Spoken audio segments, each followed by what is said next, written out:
Assalamualaikum warahmatullahi wabarakatuh. Jumpa lagi di video pembelajaran kimia. Pada video pembelajaran kimia kali ini, materi yang akan kita bahas adalah tentang reaksi-reaksi aldehid dan keton. Materi ini adalah materi yang ada di kelas 12. Kita awali pembelajaran kita dengan membaca basmalah bersama-sama. Bismillahirrahmanirrahim. Semoga apa yang kalian pelajari kali ini dapat diterima dengan mudah. Langsung masuk di reaksi-reaksi aldehid atau alkanal. Untuk reaksi aldehid ini yang pertama ada reaksi oksidasi.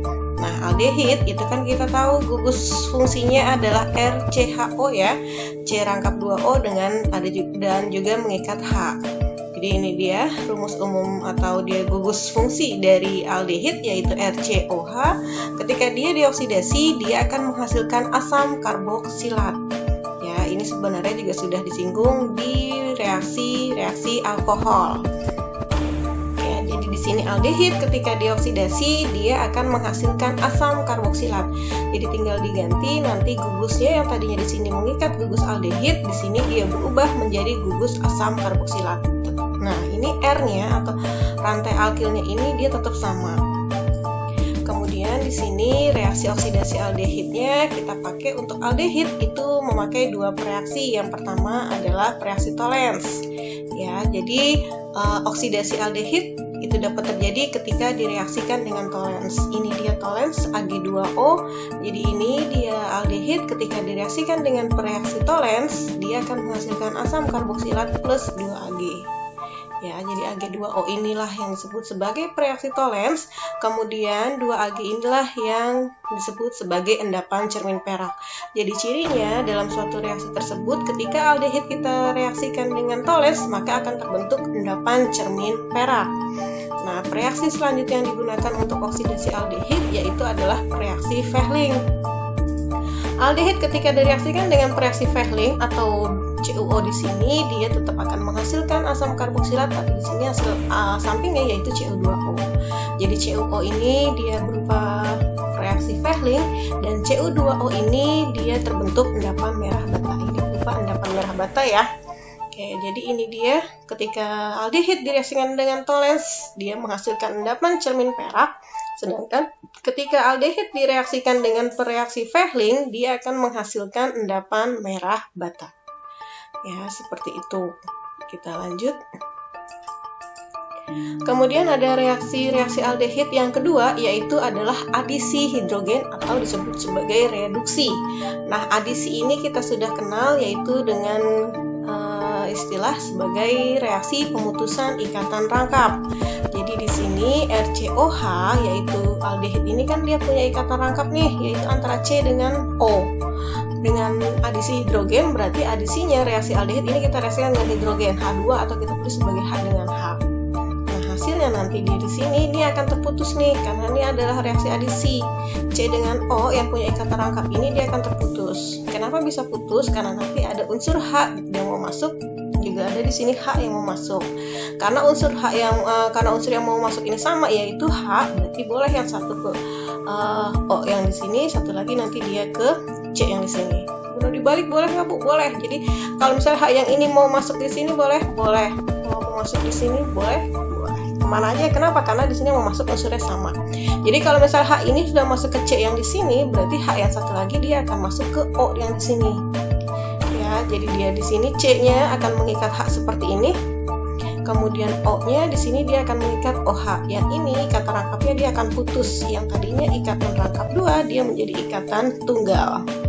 Ya, jadi ini aldehid ketika direduksi atau mengalami adisi hidrogen, dia akan membentuk alkohol primer. Karena di sini dia ada gugus OH yang merupakan gugus alkohol dan letak OH ini ada di C primer. Makanya dia tergolong ke dalam alkohol primer.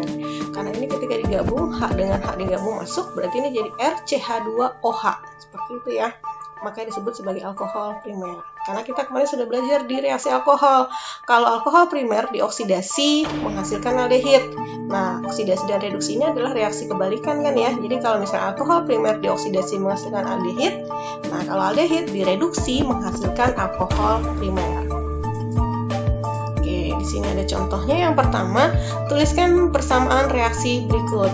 reaksi propanol dengan pereaksi Tollens. Yang B adalah asetaldehida dengan pereaksi Fehling. Kita coba jawab dulu yang A. Yang A ada propanol. Ini adalah golongan aldehid karena akhirannya al ya, yaitu alkanal nih. Propanol berarti C-nya dia ada 3. Kita bentuk dia seperti ini. CH3, CH2, COH bereaksi dengan Tollens. Tollens tadi apa? Tollens adalah Ag2O. Ya, ini adalah reaksi Tollens. Nah, ketika aldehid dioksidasi dengan Tollens, direaksikan dengan Tollens, berarti dia mengalami oksidasi. Aldehid teroksidasi, dia menjadi asam karboksilat. Nah, ini yang tadinya mengikat COH, dia akan terbentuklah COOH seperti itu. Nah, R-nya ini tetap, ya, R-nya tetap kita tulis lagi.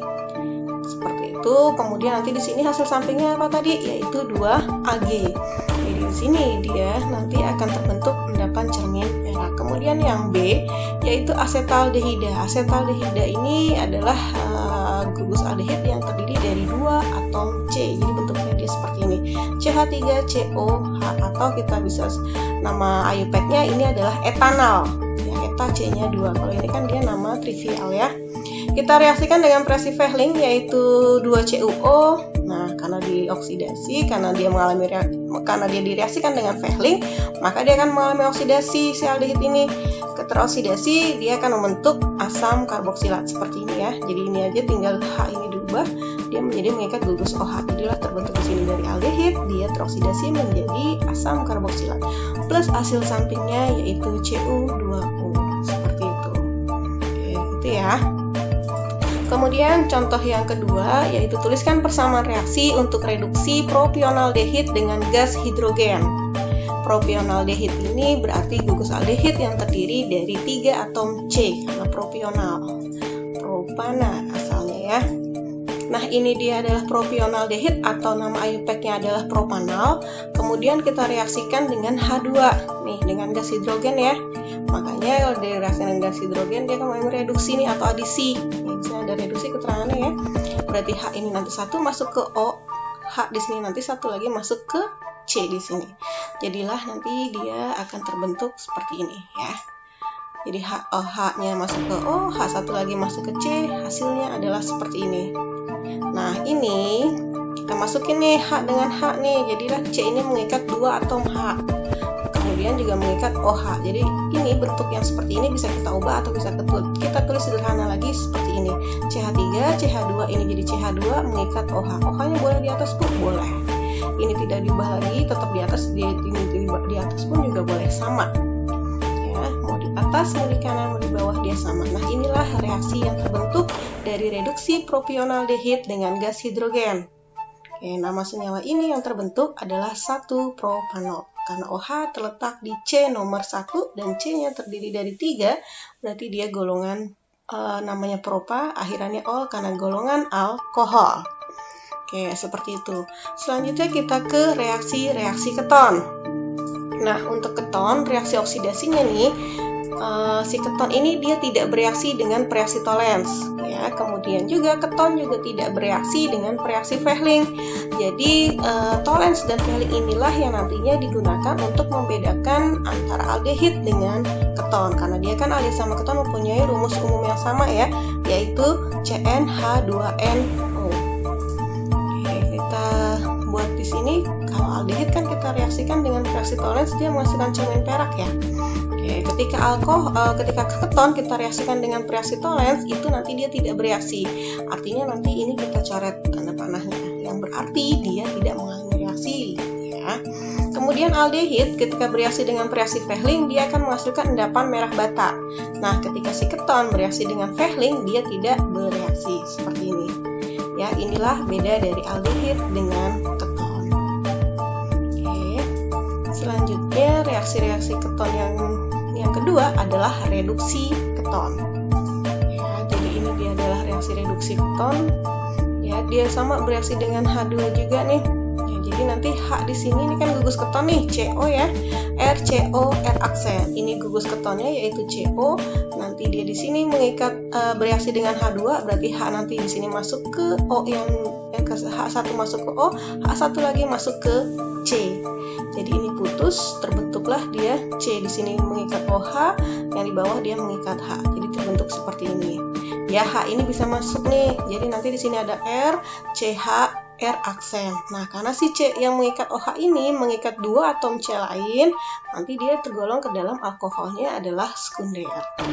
Ya, jadi ini adalah ketonnya nih. Ketika direduksi, dia akan menghasilkan alkohol sekunder. Seperti itu. Kemudian kita langsung bahas di contohnya. Suatu senyawa mempunyai rumus empiris C3H6O. Nah, senyawa ini diuji menggunakan larutan tembaga 2 oksida atau bereaksi Fehling menghasilkan endapan merah bata. Tentukan rumus struktur dan nama senyawa tersebut. Oke, kita jawab di sini. C3H6O ini dia mempunyai rumus umumnya, yaitu memenuhi rumus umum CnH2NO ya. Karena C-nya 3, H-nya tinggal 2 kali 3, ini ada O-nya. Nah, rumus umum ini dimiliki oleh gugus, yaitu senyawa aldehid dan juga senyawa keton. Nanti tinggal kita lihat nih, ini senyawa ini aldehid atau keton nih. Karena kan rumus empirisnya seperti ini, dia masuknya ke salah satu ini ya, karena sama-sama aldehid dan keton mempunyai rumus umum CnH2NO.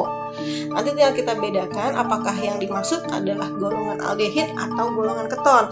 Dilihat dari keterangan berikutnya. Senyawa ini diuji menggunakan larutan Fehling. Dia menghasilkan endapan merah bata. Nah, jadi ketika diuji dengan Fehling menghasilkan endapan merah bata, tadi yang bereaksi dengan Fehling menghasilkan endapan merah bata itu adalah si aldehid. Jadi otomatis C3H6O ini dia tergolong ke dalam aldehid. Nah, jadi di sini karena dia terdiri dari 3 atom C, ya kita buat aja gugus aldehid yang terdiri dari 3 atom C.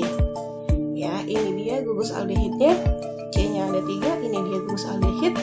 Nah, inilah yang nanti, ini kan strukturnya nih, dan kita disuruh kasih nama senyawanya nih, karena dia rantainya lurus, kemudian terdiri dari 3 atom C, 1, 2, 3, berarti dia punya nama adalah propanal. Ya, ini dia nama IUPAC dari senyawa yang dimaksud. Oke, seperti itu ya.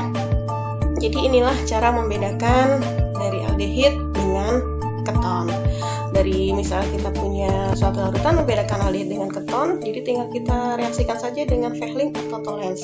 Ketika bereaksi dengan Fehling dan Tollens berarti dia aldehid, ketika tidak bereaksi dengan Fehling dan Tollens berarti dia adalah termasuk golongan keton. Oke, sampai di sini mudah-mudahan kalian paham ya. Semoga kita bisa bertemu lagi di pertemuan selanjutnya. Terima kasih atas perhatiannya. Sampai jumpa di video pembelajaran selanjutnya. Wassalamualaikum warahmatullahi wabarakatuh.